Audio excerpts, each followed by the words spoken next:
noloshu waxay bartay in adduunku yahay dugsigaasi maamulihiisuna uu yahay waqtiga, macalinkiisuna uu yahay qadarka, ardaydiisuna ay yihiin aadanaha, muhiimaduna ay tahay in imtixaanka lagu guulaysto. noloshu waxay bartay in daqiiqada xanuunka ahi ay tahay saacad, halka saacadda farxadda ahina ay ka tahay daqiiqad.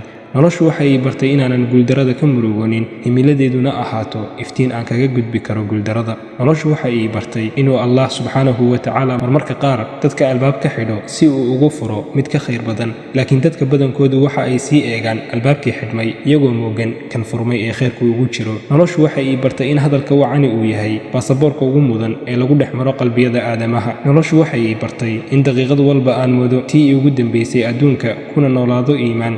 noloshu waxay bartay in maalin walba cadceedda soo baxda ay dadka la hadasho iyadoo leh maalin cusub ayaan ahay, dibna u soo noqon maayo ilaa maalinta qiyaame ee iga faa'iidaysta. noloshu waxay bartay inaan dhegaysto oo aan ixtiraamo ra'yi kasta oo la ii soo bandhigo, balse khasab aanay igu ahayn inaan qaato. noloshu waxay bartay inaan inta aan ku fakari lahaa inay dadku weerar igu yihiin aan ku fakaro inay difaaci yihiin. noloshu waxay bartay in mararka qaarkood ay aamusnaantu tahay hubka lagu dagaalgalo kuwooda ugu ridada dheer ee la adeegsado. noloshu waxay bartay in marka aad meel sare gaadhid ay saaxiibadaadu baran doonaan cidda aad tahay, marka aad meel hoose timaadidna adigu aad baran doonto saaxiibadaadu waxa ay yihiin. noloshu waxay bartay in dhool caddayntu ay tahay hadal wacan balse aan xuruufo lahayn. noloshu waxay bartay in qofka aan qorshaha lahayn uu guulaysan karo, laakiinse dhibaatada iyo caqabadaha ka hor imaanaya ay ka badan yihiin kuwa ka hor imaanaya qofka qorshaha leh. noloshu waxay bartay inaanu carabku lahayn lafo, laakiinse uu lafaha jebin karo. noloshu waxay bartay in qofka dhaawaca ku ciyaara uu yahay qof aan waxba ka aqoon dareenka xanuunka. noloshu waxay bartay in meel la maro ay ugu wacan tahay halkii uu maray Nabi Maxamed, naxariis iyo nabadgelyo korkiisa ha ahaatee. noloshu waxay bartay inaanu jirin qof liibaanay hadduu jirose waxa uu ahaa mid u samafali jiray waalidkii.